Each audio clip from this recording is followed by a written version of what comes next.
Assalamualaikum warahmatullahi wabarakatuh. Saya Fawaz Aidin Arisyanto dari 9 Al-Aqaf akan mempresentasikan proyek PAI yang bertemakan Nabi Musa. Kelahiran Nabi Musa. Pada zaman dahulu, negeri Mesir dipimpin oleh Raja Salim bernama Firaun. Ia merupakan raja yang senang-senang dan menindas penduduknya. Firaun juga dikenal dengan raja sombong. Suatu hari Firaun bermimpi ada api yang datang dari Baitul Maqdis yang membakar negeri Mesir kecuali rumah-rumah kaum Bani Israel.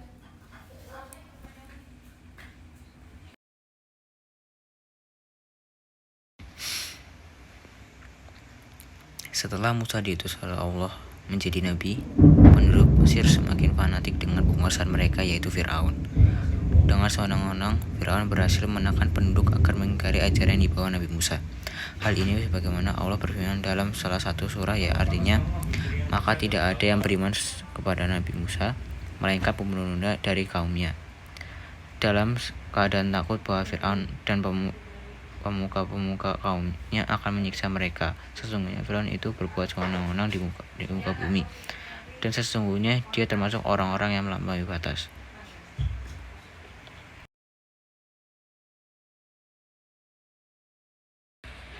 Selama bertahun-tahun, Nabi Musa dan para pengikutnya telah bersabar menghadapi Raja Firaun dan tentaranya dengan senang-senang terus menindas.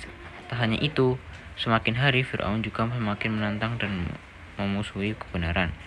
Pada puncak, Firaun dengan segala kesombongan mengaku kalau dirinya adalah Tuhan.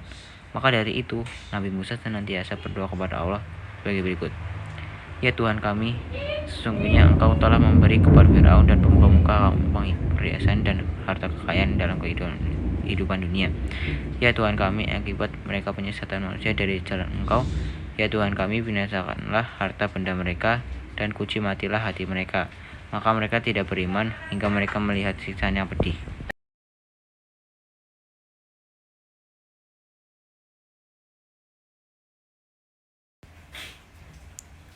Nabi Musa membelah lautan. Hingga akhirnya atas izin Allah SWT, Nabi Musa dan para pengikutnya memutuskan untuk keluar dari Mesir dan menuju Syam. Mendengar kabar ini, kemarahan Firaun semakin memuncak sehingga mempersiapkan tentara untuk mengejar Nabi Musa dan para pengikutnya. Pasukan Firaun terus mengejar Nabi Musa serta pengikutnya. Beberapa pengikut Nabi Musa mengadu bahwa pasukan Firaun hampir menyusuli mereka. Pasalnya, di hadapan mereka jalan tertutup laut. Kemudian Nabi Musa berkata, sekali-sekali tidak akan tersusul, sesungguhnya Tuhanku berseraku, kelak Dia akan memberi petunjuk kepadaku.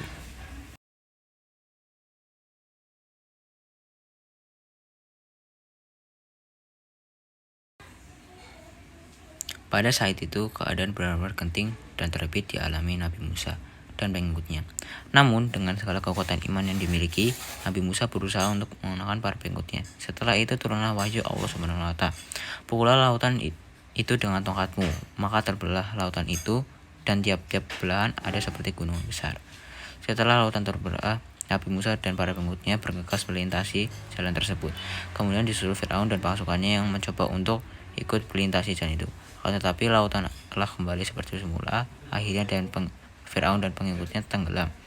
Karena Allah SWT berfirman, dan kami selamatkan Musa dan orang-orang beserta semuanya, dan kami tenggelamkan golongan yang lain itu. Sesungguhnya pada yang demikian ini benar-benar merupakan suatu tanda yang besar, dan tetapi adalah kebanyakan mereka tidak beriman.